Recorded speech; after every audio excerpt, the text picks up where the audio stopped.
The Magnificent Seven is a 1960s Western film that was directed by John Sturges, and it starred Yul Brynner, Eli Wallach, Steve McQueen, Charles Bronson, Robert Vaughn, Brad Dexter, James Coburn, and Horst Buchholz. The movie is one of the most frequently shown Westerns on television. So the chances are, if you didn't see it on the big screen back in the 60s, you've seen it on the small screen. Now, there's actually been quite a few remakes of the Magnificent Seven, but you probably didn't know that the original movie was actually a remake of a film that wasn't even a Western. It was a remake of a 1954 Japanese movie called Seven Samurai. The critically acclaimed film is set in 1586, during the Warring States period of Japanese history. It's about a village of farmers who hire 7 samurai to combat bandits that are planning to return and take all their harvest. Hollywood took it upon itself to change the setting of the film to the Old West and to make the bandits a bunch of Mexicans. And thus the Magnificent Seven was created. The basic plot to the story stayed essentially the same. Now, in today's world, the 1960 movie is considered a Western classic, but when it was released, it was savaged by the film critics due to all the nasty reviews and the fact that most of the cast, which included Steve McQueen, Charles Bronson, and James Coburn, who were not yet big stars or household names, and it made the film tank in North America at the box office. The good thing is that they only released it in a limited market here in the U.S. Then it was released in Europe on a more broader spectrum, and it did well there. After doing well in Europe, they re-released it on a broader scale in the U.S., and it did much better then. Now, there was a 1980s television classic that was actually based on the Magnificent Seven movie, and that was the classic TV show The A-Team. The fact is that James Coburn, who starred in the 1960 film, was originally cast to play John Hannibal Smith, the team's leader in the A-Team, and that role ultimately went to George Peppard. The pilot episode of the A-Team literally copies the plot of the Magnificent Seven, Lock, Stock, and Barrel. There, the team helps defend a group of farmers from a bunch of bikers. And during the A-Team's entire run, the creators of the show said it was just an updated version of the movie Magnificent Seven. They just went from cowboys to soldiers of fortune and to 4 main characters instead of 7. The score and soundtrack for the movie is widely considered one of the best that's ever been done in the movie industry, and certainly for a Western movie. It was created by the legendary composer Elmer Bernstein. Before the Denzel Washington version came out here recently, there were still 3 sequels prior to that of the 1960 film. In 1966, there was Return of the Seven.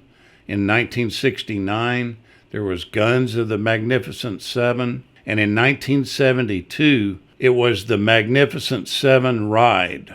Yul Brynner actually returned for the first sequel, and thereafter he was replaced by George Kennedy as the leader of the group in the second one, and Lee Van Cleef was the leader in the final remake. The remakes just kept making less money and less money than the one before. But the Magnificent Seven, along with Planet of the Apes, they're credited with being one of the first movies to generate multiple sequels. And they actually created a bona fide franchise as a result. Now, if you haven't seen the Magnificent Seven on television, it's probably because you're not looking at your television enough. Because that 1960s version is the second most shown film in U.S. television history, only behind The Wizard of Oz. That's a pretty big feat in itself.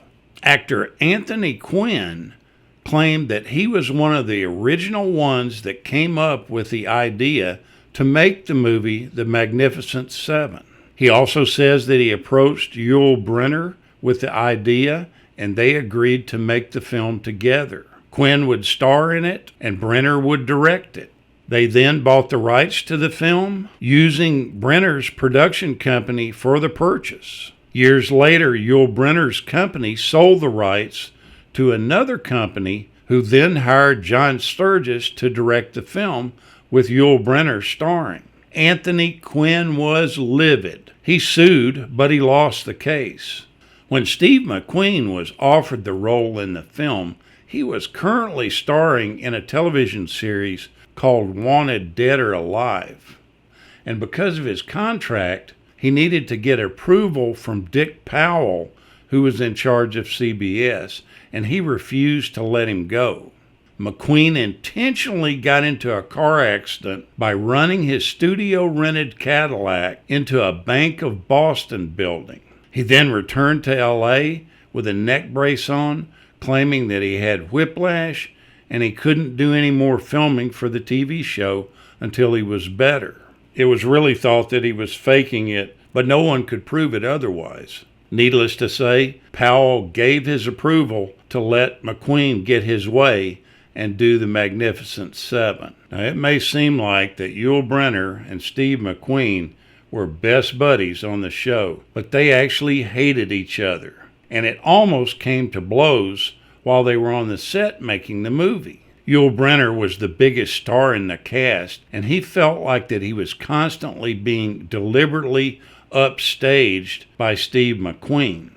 Brynner got so insecure about his co-star and this rising movie idol that he hired an assistant to actually count the lines of dialogue that McQUEEN had in the film. And he would build mounds of dirt for Brynner to stand on in the scenes to make him look taller on the set than Steve McQUEEN. Steve McQUEEN would knock over the mounds of dirt with his cowboy boots, and they nearly started swinging fists over this. Now, what's odd about this is that YUL BRYNNER actually had a major role in the casting decisions, and he pushed for Steve McQUEEN to be cast as Vin Tanner. He later regretted that, and it was just disastrous what their relationship was like on the set. YUL BRYNNER actually got married on the set, and they had a celebration where they used many of the same props in the fiesta scene.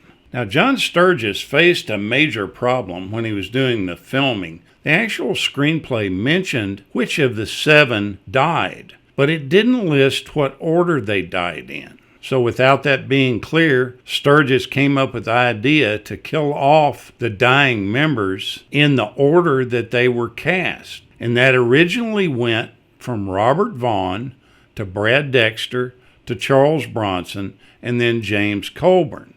But Vaughn lobbied against dying first, so Sturges came up with a new solution. The final death sequence would appear on the film as follows. Harry Luck, Dexter, is shot while riding back into town to join the seven, who are holed up in the cantina. Lee, played by Vaughn, is shot after killing 3 bandits that were holding several villagers prisoner in a farmhouse. Britt, played by Coburn, is shot in the chest as he prepares to throw his knife. And O'Reilly, played by Bronson, is wounded several times before this, but finally dies after being shot in the stomach while trying to push some children to safety. I think it's kind of funny that James Coburn only has 11 lines in the show, and Robert Vaughn, one of the main characters of the screenplay, only has 16 lines. These two were close friends for almost 50 years, and this is their only film that they worked together on. A very young Gene Wilder auditioned for the role of Vin. For some reason, that just doesn't fit in my mind. The film was shot by cinematographer Charles Lang, and he used a 35mm anamorphic format using Panavision lenses. The location shooting started March 1st, 1960 in Mexico. The village and the U.S. border town were built for the film. One of the ongoing criticisms of the film was the way that the Mexican peasants and bandits led by Jewish actor Eli Wallach, were portrayed. There were Mexican special interest groups that were on hand while the movie was being made to make sure that a number of changes were made to these characters. They made sure that the peasants were wearing clean clothes and that the female Mexicans were wearing very nice dresses. They also required that all the children have nice haircuts.